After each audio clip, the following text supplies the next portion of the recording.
bersama saya Saf TV. Kali ini kita membahas tentang jalan santai atau jalan di tempat yang ramai bersama keluarga, tipsnya. Ini berdasarkan pengalaman kemarin di Jalan Santai Gebu Minang tanggal 2 September 2023. Jadi sana cukup ramai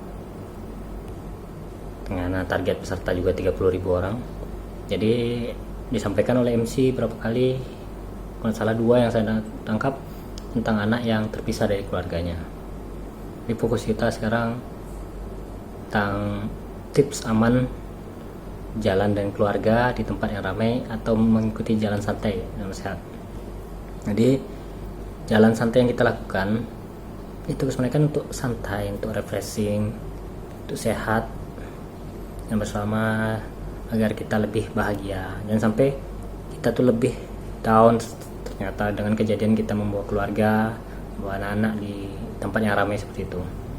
Jadi ada beberapa tips. Pertama adalah berbicara tentang rencana. Jadi di malam harinya atau sebelum kita pergi, kita rencanakan dulu, kita kumpulkan anak-anak dan sebagainya, dan semua yang ada saudara atau apa, kita jadwalkan dulu kapan kita pergi paginya dan kapan kita pulangnya. Kita jelaskan untuk anak-anak agar bersiap pada jam sekian untuk pergi, juga termasuk bersiap-siap untuk pulang, karena kadang kasihkan malas untuk pulang atau apa.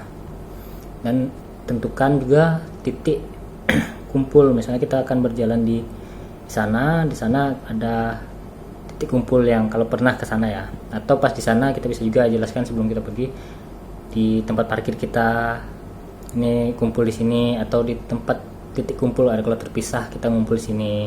Jadi tidak susah kita mencari lagi.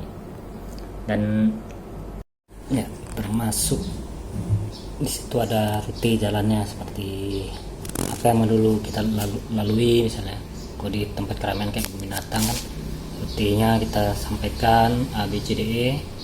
Kalau di jalan santai itu seperti saya kemarin lebih memilih ke kiri atau di pinggir-pinggir ya, karena kalau di tengah kalau ada terpisah kita agak sulit, atau sulit ke pinggir, ke tepi. Jadi lebih enak kita dari awal sudah ambil di tepi dan berjalan di trotoar, karena trotoar itu insya Allah jalannya satu aja gitu, dan kita akan mengikuti itu. Jadi kalaupun ada yang duluan tinggal menunggu di depan, atau ada tertinggal yang di depan menunggu di trotoar, maka akan ketemu selagi tidak ke kiri atau ke kanan, tidak keluar dari trotoar.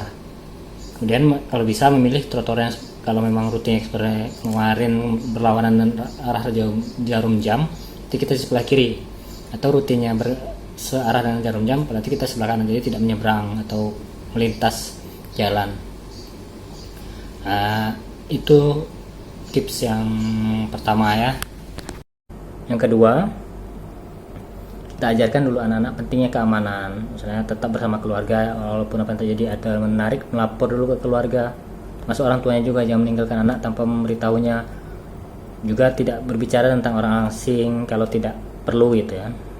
Kemudian diajarkan juga untuk melapor ke petugas keamanan, siapakah yang petugas yang berlaku di sana, apakah polisi ataupun kalau di tempat yang sifatnya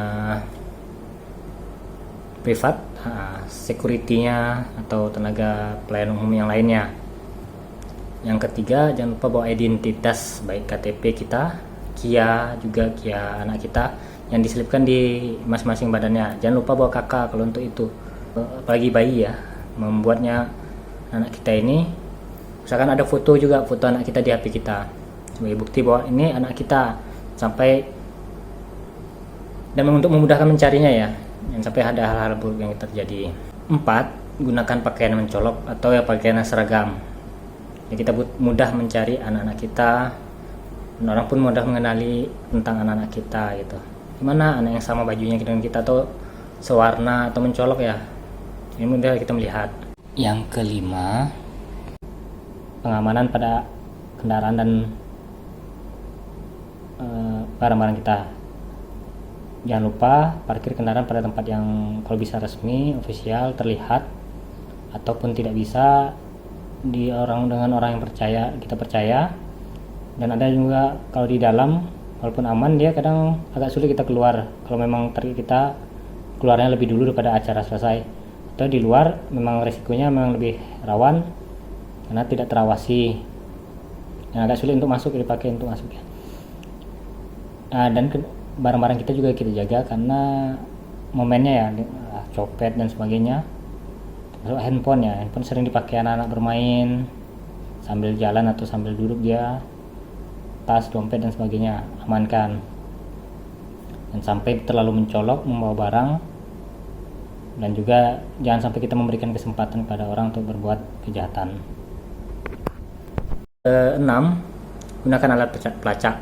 Alat pelacak ini mudah aja, misalnya smartphone yang bisa digunakan, atau kita dan istri misalnya agar tahu, bisa dengan Google Find Device kalau HP kita hilang, seperti itu ya, di email yang sama.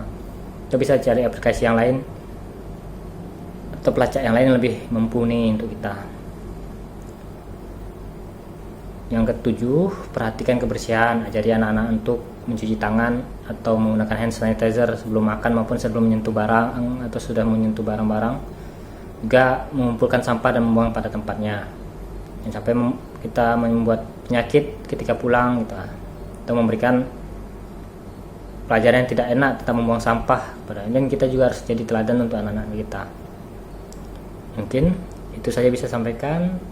Tetap semangat, stay aman, stay safe, karena sehat itu juga perlu selamat, dan keamanan atau safety atau keselamatan itu nomor 1. Jangan lupakan, tetap laksanakan kegiatan, tapi tetap jangan lupa dengan keamanan kita. Jangan lupa like dan subscribe-nya, juga komennya di Saf TV, melihat dunia dari berbagai sudut pandang. Assalamualaikum warahmatullahi wabarakatuh.